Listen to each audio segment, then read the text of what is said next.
Saya Rebecca Lambok Tesalonika Panjaitan. Pada kesempatan kali ini saya akan menjelaskan tentang metode sejarah. Metode sejarah adalah serangkaian pendekatan dan teknik yang digunakan oleh para bangsawan untuk mengumpulkan, menganalisis, dan menginterpretasi bukti-bukti sejarah dengan tujuan memahami dan merekonstruksi peristiwa di masa lalu. Beberapa metode sejarah yang umum digunakan yaitu yang pertama ada penelitian arsip. Sejarawan melakukan penelitian arsip untuk mengumpulkan bukti-bukti tertulis. Ini adalah sumber primer yang sangat penting dalam penelitian sejarah. Yang kedua ada wawancara. Melibatkan wawancara dengan sumber-sumber manusia yang memiliki pengetahuan atau pengalaman tentang peristiwa tersebut. Wawancara ini dapat berupa percakapan dengan saksi mata yang berpengaruh dalam peristiwa sejarah. Yang ketiga ada penelitian lapangan.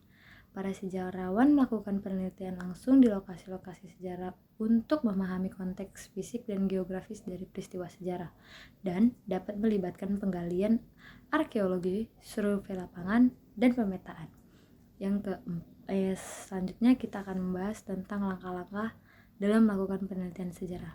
Yang pertama, menentukan topik, memilih topik yang akan diteliti. Yang kedua, heuristik. Heuristik berasal dari kata Yunani yang artinya heurisken, yang artinya mencari atau menemukan. Jadi, dalam sejarah, heuristik merupakan tahap pencarian dan pengumpulan sumber mengenai masalah yang diteliti. Yang ketiga, interpretasi. Interpretasi sejarah dapat didefinisikan sebagai sesuatu kegiatan penafsiran yang meliputi data sejarah, sehingga akan menimbulkan subjektivitas. Yang keempat ada historiografi. Historiografi merupakan cara penulisan atau pelaporan penelitian sejarah dengan merangkai fakta menjadi kisah sejarah berdasarkan data yang telah dianalisa. Perkembangan sejarah historiografi dibagi menjadi 3. Yang pertama ada historiografi tradisional. Historiografi tradisional adalah tradisi penulisan sejarah setelah masyarakat Indonesia mengenal tulisan, baik pada masa zaman Hindu-Buddha maupun Islam. Hasil tulisan tersebut dinamakan dengan naskah. Contoh historiografi tradisional, yang pertama ada Badab Kraton, yang kedua ada Badab Diponegoro. Adapun ciri-ciri penulisan historiografi tradisional, yaitu yang pertama istana sentris, penulisan sejarah untuk kepentingan kerajaan. Yang kedua ada feodalisme sentris, penulisan yang menggambarkan kehidupan para bangsawan feodal. Yang ketiga ada religi magis, penulisan sejarah yang dihubungkan dengan kepercayaan dan hal-hal gaib. Yang keempat ada raja atau pemimpin yang dianggap mempunyai kekuatan gaib. Yang kedua ada historiografi kolonial. Historiografi kolonial adalah penulisan atau karya sejarah pada penjajahan Belanda di Indonesia.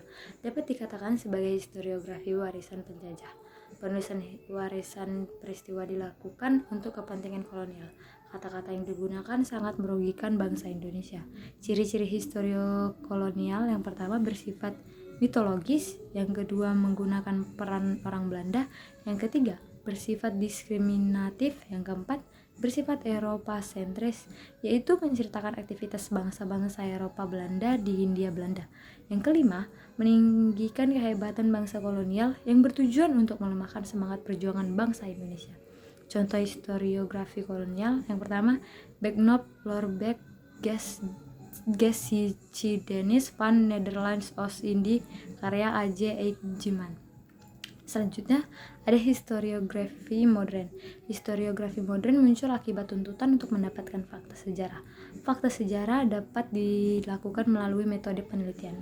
Historiografi modern juga berkembang sesuai dengan zaman dan historiografi pada masa kini, semakin objek dan semakin kritis. Adapun ciri-cirinya itu yang pertama bersifat metodologis. Sejarawan diwajibkan menggunakan kaidah-kaidah ilmiah.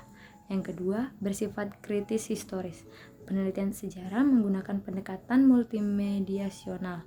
Yang ketiga ada sebagai kritik terhadap historiografi nasional. Yang keempat, munculnya peran-peran rakyat kecil. Contoh dari historiografi modern ini, yang pertama adalah Pemberontakan Petani Banten 1888 karya Susur Sartono Kardjo. Yang kedua ada Revolusi Pemuda karya Benis Arderson. Sekian dari saya, terima kasih.